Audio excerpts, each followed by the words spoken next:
Hello, welcome to my channel spice and smiles. అందరూ ఎలా ఉన్నారు? మేము చాలా బాగున్నామండి. మీరందరూ కూడా బాగున్నారనుకుంటూ ఈ వ్లాగ్ని స్టార్ట్ చేద్దాము. మన డే స్టార్ట్ అవుతూనే మనం ముందుగా వచ్చేది కిచెన్లోకే కదా. ఆ కిచెన్ మనము నీట్గా ఉందనుకోండి, మనకి చాలా ప్రశాంతంగా ఉంటుంది ఉదయాన్నే. దానికోసమని మనం కొద్దిగా నైటే క్లీనింగ్ పని అంతా పెట్టుకున్నామనుకోండి, మనం తిన్న పళ్ళాలు ఇవన్నీ క్లీన్ చేసేసుకొని ఆ కిచెన్ కౌంటర్ టాప్ని క్లీన్ చేసుకొని పెట్టుకున్నామనుకోండి, మన నెక్స్ట్ డేకి చాలా ఫ్రీగా ఉంటుంది. అలానే మనకి కిచెన్లోకి వెళ్ళాలంటే భయంగా కూడా ఉండకుండా ఉంటుంది. అంతే కదా, నేను అంతే చేస్తానండి. నైట్ టైం భోజనం అయిన తర్వాత ఇంకా నేను పాత్రలన్నీ డిష్ వాషర్లో పెట్టేస్తాను. ఆ కౌంటర్ టాప్ క్లీన్ చేసేస్తాను.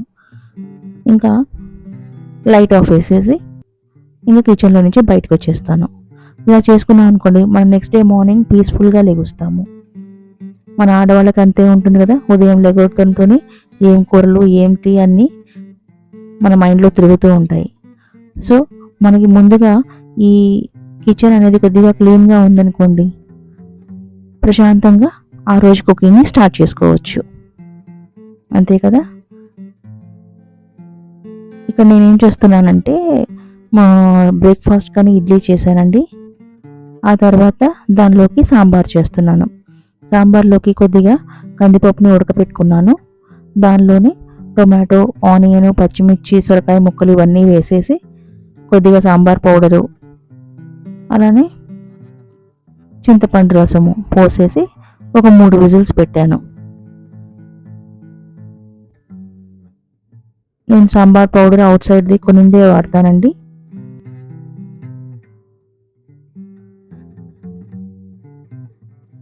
ఇలా సాంబార్ 3 విజిల్స్ వచ్చిన తర్వాత ప్రెషర్ అంతా పోయేదాకా ఉంచి కుక్కర్ని లిడ్ ఓపెన్ చేయాలి.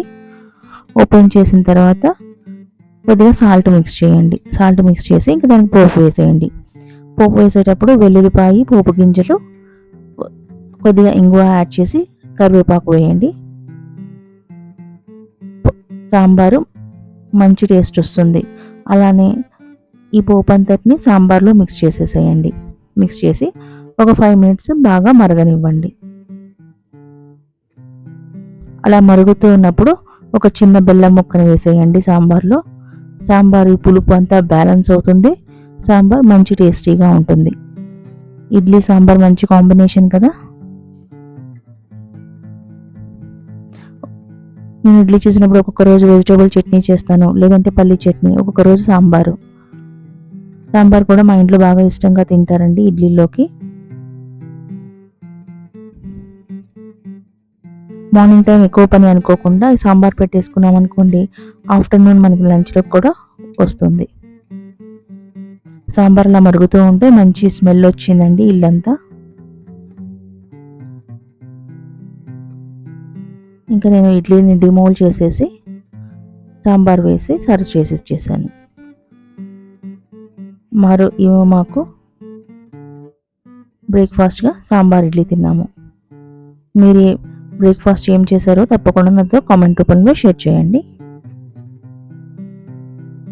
ఇడ్లీలో సాంబార్ ఎక్కువ వేసుకొని తింటే మంచి టేస్ట్ వస్తుందండి. మన తెలుగు వాళ్ళందరికీ అందరికీ ఫేవరెట్ కదా ఇడ్లీ సాంబారు. ఇంకా బ్రేక్ఫాస్ట్ కంప్లీట్ అయిపోయింది. ఆ తర్వాత నేను లంచ్ ప్రిపరేషన్స్లో వంకాయలు ఉన్నాయండి. సో వంకాయ బఠానీ వేసి కొద్దిగా పచ్చి కొబ్బరితో కారం వేసి కర్రీ చేశాను. మనం భోజనాల్లో వెళ్ళినప్పుడు వంకాయ బఠానీ వేస్తారు కదా, కొబ్బరితో చేసింది. అది మంచి టేస్టీగా ఉంటుంది. అది మనం ఇంట్లోనే ప్రిపేర్ చేసుకోవచ్చు. ఒకసారి చూద్దాము. నేను ఇక్కడ ముందుగా పోపు వేసేసి దాంట్లోనే ఆనియన్, టమాటా వేసేసాను. ఒక స్పూన్ అల్లం వెల్లుల్లి పేస్ట్ వేసాను. ఇక్కడ నేను 5-6 వంకాయలు తీసుకున్నాను. దానికోసం ఒక 1/2 కప్పు పచ్చి బఠానీ తీసుకున్నాను.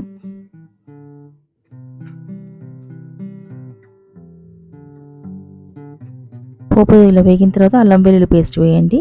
అది బాగా వేగిన తర్వాత వంకాయ ముక్కలు వేసేసి ఆనియన్లో ఉన్న వాటర్ అంతా వచ్చేటప్పుడు బాగా మగ్గనివ్వండి వంకాయల్ని.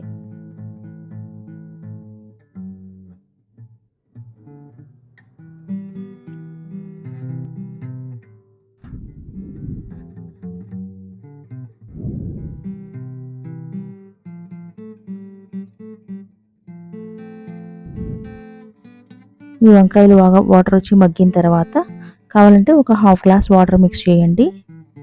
వాటర్ మిక్స్ చేసి వంకాయ బాగా మగ్గిన తర్వాత అందులో బఠానీ మిక్స్ చేసేసి, నేను ఇక్కడ ఫ్రోజన్ బఠానీ తీసుకుంటున్నాను కాబట్టి వంకాయ మగ్గిన తర్వాత నేను అవి మిక్స్ చేసేసాను. మీరు పచ్చి బఠానీ తీసుకున్నట్టయితే ముందుగానే దాన్ని మిక్స్ చేయొచ్చు.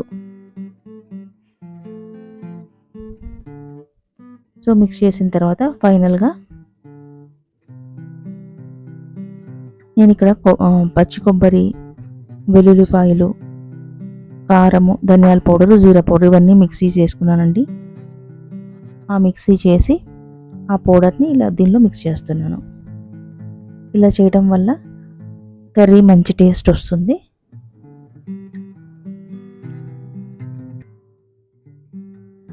పిల్లలు పెద్దలు బాగా ఇష్టంగా తింటారు. ఇంకా ఇది నెక్స్ట్ డే మార్నింగ్ నేను ఫిష్ తీసుకొచ్చానండి. ఇంకా ఫిష్ బాగా క్లీన్ చేశాను.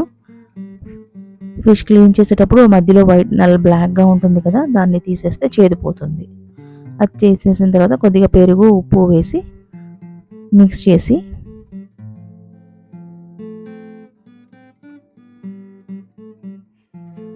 కొద్దిగా వాటర్తో తొలిపేసేసి ఇంకా 2 to 3 టైమ్స్ వాటర్తో కలిపేసేసి క్లీన్ చేసి పక్కన పెట్టేయండి. ఈ విధంగా ఫిష్ క్లీన్ చేయడం వల్ల దానిలో ఉన్న నీచు స్మెల్ అంతా పోతుంది. మనం పెరుగుతో క్లీన్ చేయడం వల్ల ముక్కలు కూడా మంచి టేస్టీగా ఉంటాయి. ఇక్కడ నేను 1.5 kg ఫిష్ తీసుకున్నానండి. దానికి నేను 3 మీడియం సైజ్ ఆనియన్, పచ్చిమిర్చి ఒక 7-8 పచ్చిమిర్చి తీసుకున్నాను. ఫిష్ పులుసు కొద్దిగా స్పైసీగా ఉంటే చాలా బాగుంటుందండి. పచ్చిమిర్చి ఎక్కువ యాడ్ చేస్తే మంచి టేస్టీగా ఉంటుంది.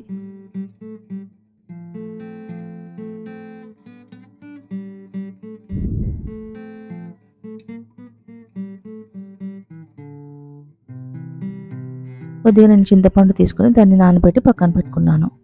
ఈ చాపర్లో ఆనియన్ని నేను వేస్తున్నానండి. చాపర్ వల్ల నాకు కొద్దిగా టైం బాగా సేవ్ అవుతుంది. 2 minutesలో కటింగ్ అయిపోతుంది ఆనియన్కి.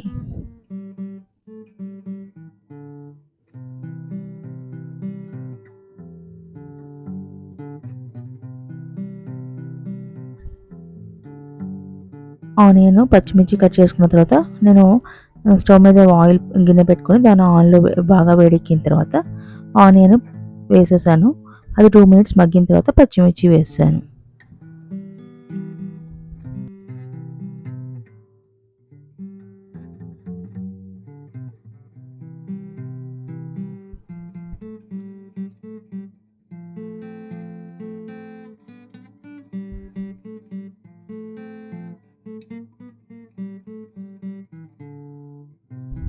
ఇందులో పసుపు, ఉప్పు వేయండి.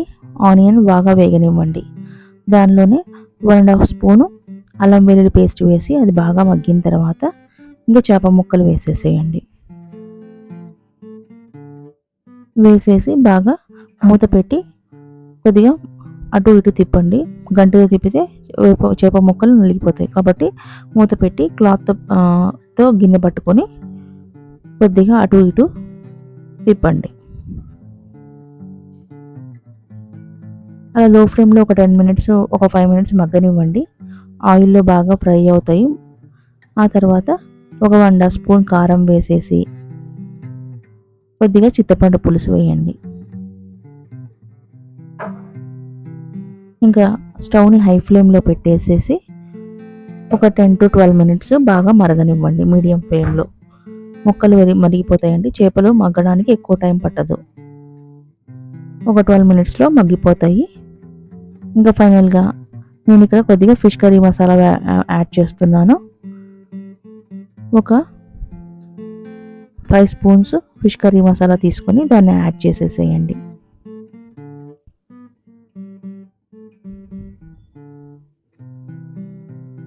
ఇలా చింతపండు గుజ్జు పోసిన తర్వాత ముక్కల్ని కొద్దిగా అటు ఇటు ఉప్పేసేసి పక్కన పెట్టేసేసి ఒక 12 minutes మీడియం ఫ్లేమ్లో పెట్టి బాగా మరగనివ్వండి. ఇలా మరుగుతూ ఉన్నప్పుడు మధ్యలో ఫిష్ కర్రీ మసాలా వేయండి. ఒక 5 స్పూన్స్ వేయండి. ఆ తర్వాత ఒక 2 మినిట్స్ బాగా మరిగిన తర్వాత కొత్తిమీర వేసి ఫైనల్గా ఫిష్ కర్రీ కంప్లీట్ అవుతుంది. పులుసు కూడా మంచి టేస్ట్ వస్తుందండి ఈ విధంగా చేస్తే. ఎక్కువ నీళ్లు పోయకండి, ఎక్కువ నీళ్లు పోస్తే పులుసు పలచన అయిపోతుంది. ముక్కలు మునిగేంత వరకు వాటర్ వేయండి.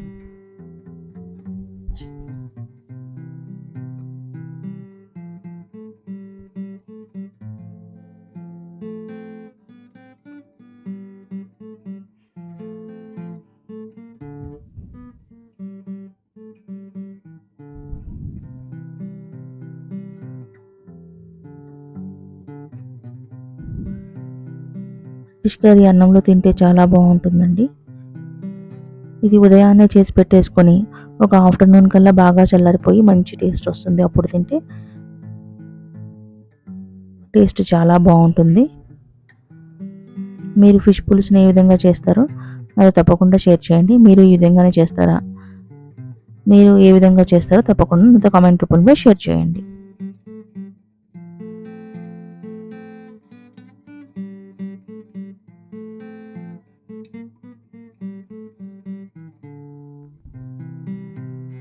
కర్రీ చాలా బాగా వచ్చిందండి.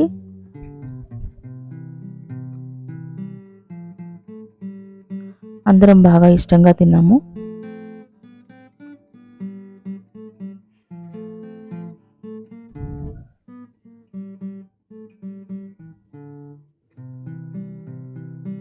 మా ఇంట్లో ఫిష్ ఎక్కువగా తీసుకుంటూ ఉంటారు. పిల్లలు పెద్దలు మా ఇంట్లో బాగా తింటూ ఉంటాము. ఈ విధంగా చేస్తే పులుసు కూడా మంచి టేస్ట్ వస్తుందండి. ఈవినింగ్కి ఇంకా బాగుంటుంది. ఇంకా మరిగిన తర్వాత ఫిష్ కర్రీ మసాలా వేసేసి ఇంకా ఫైనల్గా కొత్తిమీర వేసేసి స్టవ్ ఆపేసేయండి.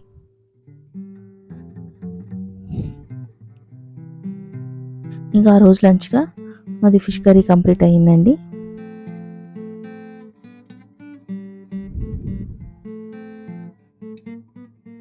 అలా బాయిల్ అవుతుంటూనే మంచి స్మెల్ వస్తుంది, తినాలి అనిపిస్తుంది.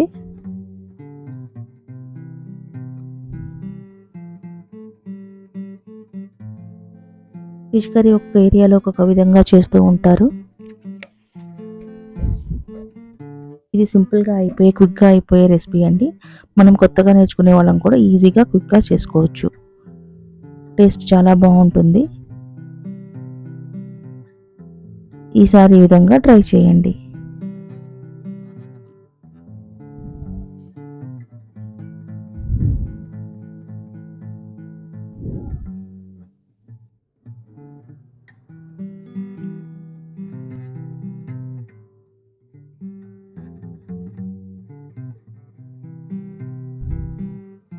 ఇంకా చూస్తుండగానే ఈవినింగ్ అయిపోయింది. ఈవినింగ్ మా టెర్రస్ పైకి వెళ్తే ఈ సీన్ చాలా బాగుందండి, అందుకని నేను షూట్ చేశాను. ఇంకా ఈవినింగ్ టైం అంటే చాయ్ ఈ టీ టైం కదా. ఈవినింగ్ టీతో ఏదైనా బిస్కెట్ తింటూ ఉంటాం కదా, మ్యారీ బిస్కెట్. అలా కాకుండా నేను మసాలా బిస్కెట్స్ ప్రిపేర్ చేశాను. టీతో చాలా బాగున్నాయండి.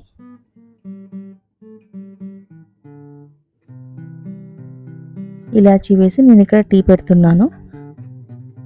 టీ టైంకి ఎప్పుడు మ్యారీ బిస్కెట్స్ ఏం తింటాము, ఒకసారి వెరైటీగా ఈ బిస్కెట్స్ ట్రై చేయండి. టీతో చాలా బాగున్నాయి, స్పైసీగా, సాల్టీగా, అలానే స్వీట్గా చాలా బాగున్నాయి. ఒకసారి ఆ బిస్కెట్స్ చేసే విధానాన్ని కూడా చూసేద్దాము. ఇవి మసాలా బిస్కెట్స్ అండి, చాలా బాగున్నాయి. కొద్దిగా స్పైసీ తగులుతుంది, కొద్దిగా సాల్ట్ తగులుతుంది, అదే స్వీట్. టీలో నంచుకొని తింటే చాలా బాగున్నాయి. ఈ బిస్కెట్స్ కోసమని నేను ఇక్కడ ఒక 100 గ్రామ్స్ మైదా తీసుకున్నాను. అందులో 50 గ్రామ్స్ మైదా, 50 గ్రామ్స్ గోధుమ పిండి తీసుకున్నాను. తర్వాత ఒక 40 గ్రామ్స్ బటర్లో దాన్ని మిక్స్ చేసేసాను. మిక్స్ చేసిన తర్వాత ముందుగా నేను బటరు, షుగరు మిక్స్ చేసి దానిలోనే ఫ్లోరు, అలానే కొద్దిగా చిల్లీ ఫ్లేక్స్, అలానే కొద్దిగా సాల్ట్, బేకింగ్ పౌడరు, కొద్దిగా కొత్తిమీర, అలానే కొద్దిగా వాము, అదే ఒక పించ్ వాము, కొద్దిగా హాఫ్ స్పూన్ వాము, హాఫ్ స్పూన్ జీరా ఇవన్నీ మిక్స్ చేసేసి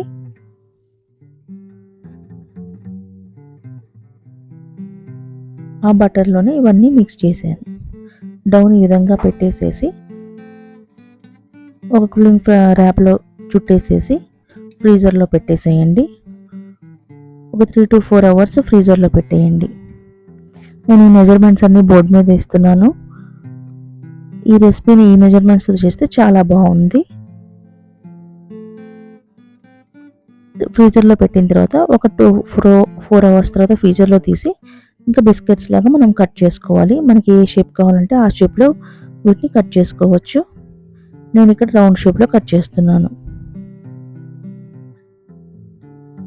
ఇది కట్ చేసిన తర్వాత ఓటీజీలో ఒక 160 degrees దగ్గర ఒక 13 to 14 minutes పెట్టండి. పర్ఫెక్ట్గా బేక్ అయిపోతాయి.